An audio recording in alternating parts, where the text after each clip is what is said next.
ಎಲ್ರಿಗೂ ನಮಸ್ಕಾರ. ನಮ್ಮ ಅಡುಗೆ ಚಾನಲ್ಗೆ ಸ್ವಾಗತ. ಇವತ್ತಿನ ವಿಶೇಷ ಗರಿಗರಿಯಾಗಿರೋಂಥ ಚಟ್ಪಟ್ ದೋಸೆ ರೆಸಿಪಿ ಮಾಡೋದು ತುಂಬಾ ಸುಲಭ. ಡಯಾಬಿಟಿಕ್ ಫ್ರೆಂಡ್ಲಿ ದೋಸೆ ಇದು. ಬಟ್ಲು ತಗೊಂಡಿದ್ದೀನಿ. ಮೊದಲನೇ ಸ್ಟೆಪ್ಪಲ್ಲಿ ಜೋಳದ ಹಿಟ್ಟು 1 ಗ್ಲಾಸಷ್ಟು, ಅರ್ಧ ಗ್ಲಾಸಷ್ಟು ರವೆ, ಉಪ್ಪಿಟ್ಟು ರವೆ, ಚಿರೋಟಿ ರವೆ ಯಾವುದಾದ್ರೂ ಪರವಾಗಿಲ್ಲ, ಅರ್ಧ ಗ್ಲಾಸಷ್ಟು ಹುಳಿ ಮೊಸರು ಕಲಿಸ್ಕೋಬೇಕು. ರವೆ ದೋಸೆಗೆಲ್ಲ ನೀರಾಗಿ ಕಲಿಸ್ಕೊಳ್ತೀವಲ್ಲ, ಆ ಕನ್ಸಿಸ್ಟೆನ್ಸಿಯಲ್ಲಿ ಕಲಿಸ್ಕೋಬೇಕು.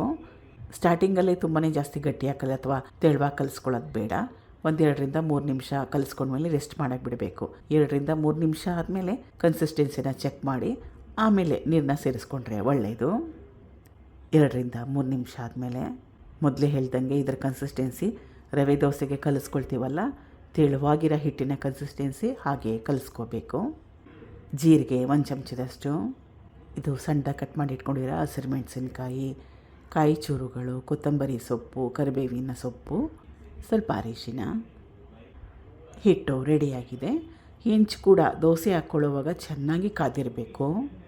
ಹೈ ಫ್ಲೇಮ್ನಲ್ಲಿ ಇಟ್ಕೊಂಡು ಹೆಂಚನ್ನ ಚೆನ್ನಾಗಿ ಕಾಯಿಸ್ಕೊಂಬಿಡ್ಬೇಕು. ಆಮೇಲೆ ಮೇಲಿಂದ ಹಾಕೋಬೇಕು. ಹೆಂಚು ಚೆನ್ನಾಗಿ ಕಾದಿರೋದು ತುಂಬಾ ಮುಖ್ಯ.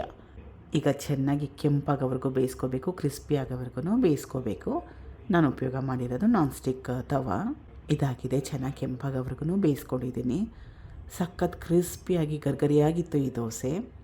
ಟ್ರೈ ಮಾಡಿ ಒಂದು ಸಲ. ತುಂಬಾ ಆರೋಗ್ಯಕರ, ರುಚಿಕರ, ಮಾಡೋದು ಕೂಡ ತುಂಬಾ ಸುಲಭ. ಮುಖ್ಯವಾಗಿ ಇದು ಡಯಾಬಿಟಿಕ್ ಫ್ರೆಂಡ್ಲಿ. ಇದಾಗಿದೆ ಇವಾಗ. Thank you for watching. ಧನ್ಯವಾದಗಳು.